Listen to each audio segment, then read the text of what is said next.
Advisor investor உறவு முறை எப்படி இருக்கணும்? முதல்ல அட்வைசர் அப்படின்னா யாரு? ஒரு முதலீட்டாளனுடைய நலனை எல்லா நேரத்திலையும் மனசுல வச்சுக்கிட்டு அதை சார்ந்தே சிந்திக்கக்கூடிய ஒருத்தர் தான் அட்வைசர். யாரோ நமக்கு நேரடி தொடர்பில்லாத நபர், நாம இதுவரைக்கும் பேசாத ஒரு நபர் நம்முடைய அட்வைசர் அப்படின்னு நம்ம நினைத்து கொள்ளக்கூடாது. நம்மை புரிந்து கொண்டவர்கள் தான் நமக்கு ஆலோசகர். ஸோ இந்த அடிப்படை விஷயத்தை ஃபர்ஸ்ட் எல்லாருமே புரிஞ்சுக்கணும். நான் என் வாழ்க்கையில் 2 வகையான விஷயங்களை செஞ்சுருக்கேன். ஆலோசனை பெறுவது, ஆலோசனை வழங்குவது. இந்த 2 விஷயத்திலுமே இந்த புரிதல் அப்படிங்கிறது தான் அடிப்படை. ஒருத்தருக்கு அட்வைஸ் பண்ணும்போது அவர் யார், அவர் எதுக்காக முதலீடு பண்ணுறார், அவருடைய முதலீட்டு அணுகுமுறை எப்படி இருந்தால் அது அவருக்கு ரொம்பவும் கம்ஃபர்டபுளாக இருக்கும், அவருடைய கொள்கைகள், அதாவது நிதி சார்ந்த கொள்கைகள், ஃபைனான்சியல் பிரின்சிபிள்ஸ் என்னென்ன, அவருடைய குறிக்கோள் என்ன, எதுக்காக அவர் முதலீடு பண்ணுறாரு, என்ன மாதிரியான இடர்கள் அல்லது சர்ச்சைகள் அல்லது சந்தேகங்கள் வந்தாக்கா அதை அவர் சகித்து கொள்வார், அவருடைய பர்சனாலிட்டிக்கு ஏற்ற மாதிரி கொடுக்கக்கூடிய எந்த ஆலோசனை அவருக்கு சூட்டபிளாக இருக்கும். இதுதான் அடிப்படை. ஸோ நம்முடைய எல்லா சிந்தனையுமே யாருக்காக ஒரு விஷயத்தை செய்கிறோமோ அவங்கள சார்ந்து தான் இருக்கணும். அதுதான் ஆலோசனையினுடைய அடிப்படை. நான் யார் என்பதை பற்றிய சிந்தனையை நம்ம கட்டுப்படுத்திக்கணும்.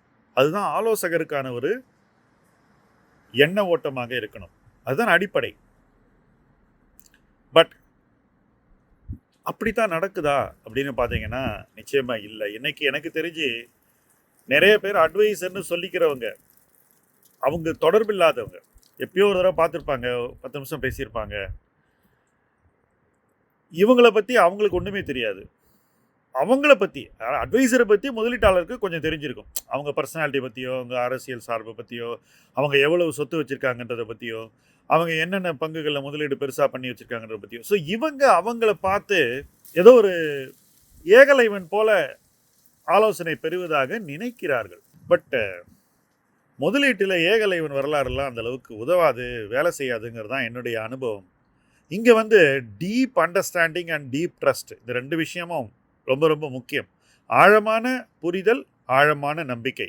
இதில் முக்கியமான வேர்டு ஆழம்தான். ஸோ ஆலோசனை பெறுவதற்கு முன்னாடியும் சரி, கொடுப்பதற்கு முன்னாடியும் சரி, ஆழமான நம்பிக்கையும் ஆழமான புரிதலையும் நம்ம வளர்த்துக்கணும். அதுக்கப்புறம் தான் அந்த ஆலோசனை சரியாக வேலை செய்ய ஆரம்பிக்கும். பட் அப்படி செய்கிறோமா அப்படின்னு பார்த்தீங்கன்னா ரொம்ப மேலோட்டமாகவும் மேம்போக்காகவும் தான் நம்ம இதை தேடிக்கிட்டு இருக்கோன்றது தான் இன்னைக்கு முக்கியமான ஒரு பிரச்சனை, சிக்கல். இதில் பொதுப்படையான ஆலோசனைகளை தான் முக்கால்வாசி பேர் பெறுகிறார்கள் என்பது என்னுடைய 2வது பாயிண்ட். பொதுவான விஷயங்கள் எல்லாரும் இதை பண்ணால் போதும் அப்படின்றது ஒரு பொதுவான ஆலோசனை.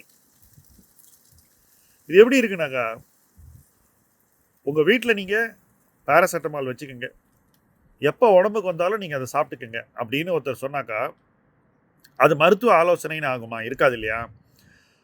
நிதியில் இன்னைக்கு முதலீட்டில் நம்ம பார்க்கக்கூடிய ஆலோசனைகள் பெரும்பாலும் இந்த ரகமான ஆலோசனைகள் தான். இது எங்கேருந்து வருதுனாக்கா,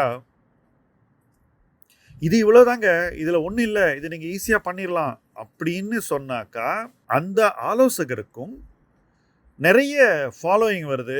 சோஷியல் மீடியாவில் நிறைய பேர் அவங்கள கொண்டாடுறாங்க, சிலாய்க்கிறாங்க.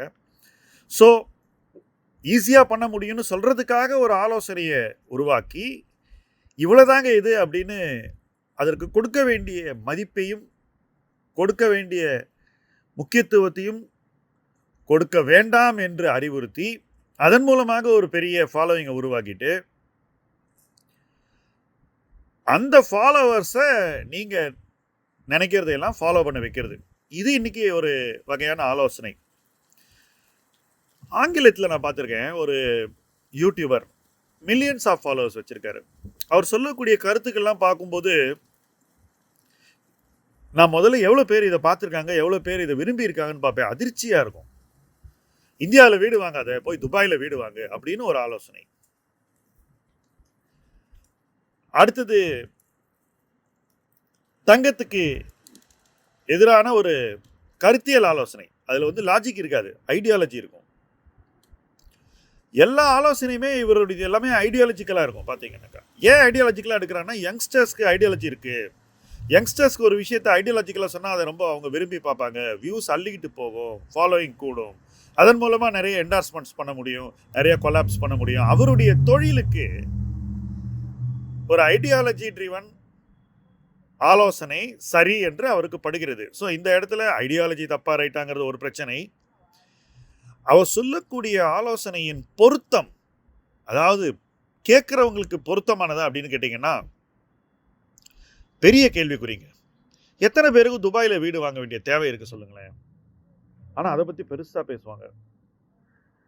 அதே மாதிரி இந்தியாவில் இன்வெஸ்ட் பண்ணதே வெளிநாட்டில் போய் இன்வெஸ்ட் பண்ணுவாங்க.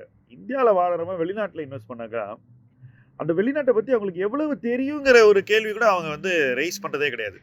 இவருக்கு அது ஐடியாலஜிக்கலாக சரியாகப்படுது. அந்த ஐடியாலஜியை அவர் ப்ராபகேட் பண்ணுறாரு. அவ்வளோதான்.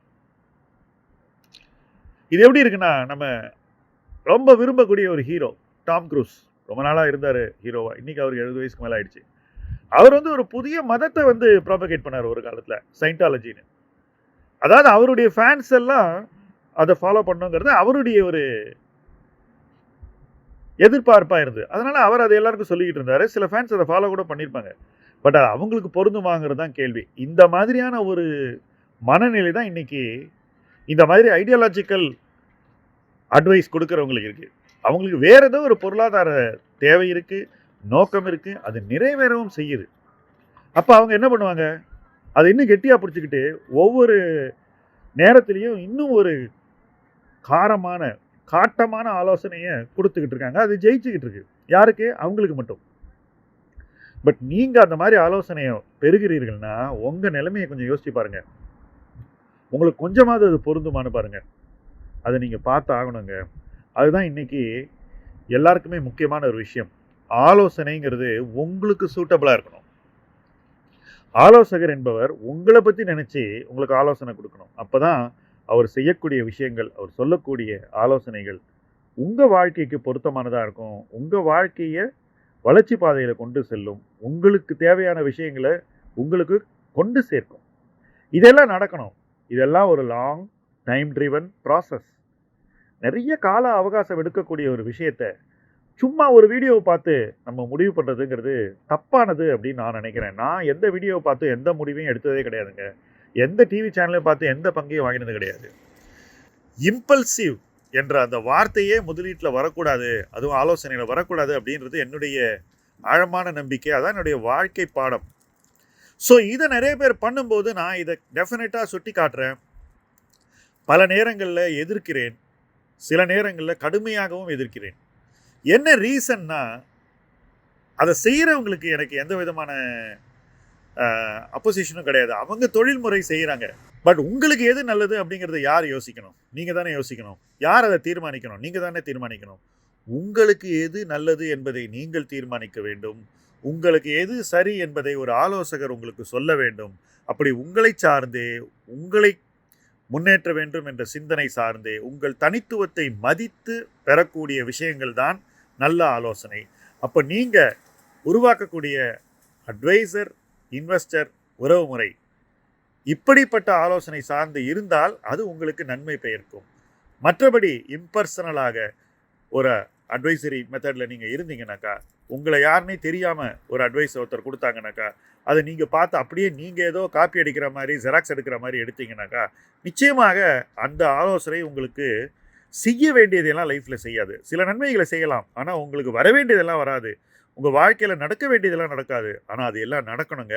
அதனால் நீங்கள் உருவாக்கக்கூடிய உறவுகள் ரொம்ப முக்கியம். அதுவும் ஆலோசனை உறவுகள் ரொம்ப ரொம்ப முக்கியம். அதை நீங்கள் ப்ரொஃபஷ்னலாக உருவாக்கிக்கிட்டாலும் சரி, பர்சனலாக உருவாக்கிட்டாலும் சரி, புரிதலின் அடிப்படையில் அவை அமைய வேண்டும் என்பதுதான் இந்த வீடியோவின் முக்கிய கருத்து, சாராம்சம்.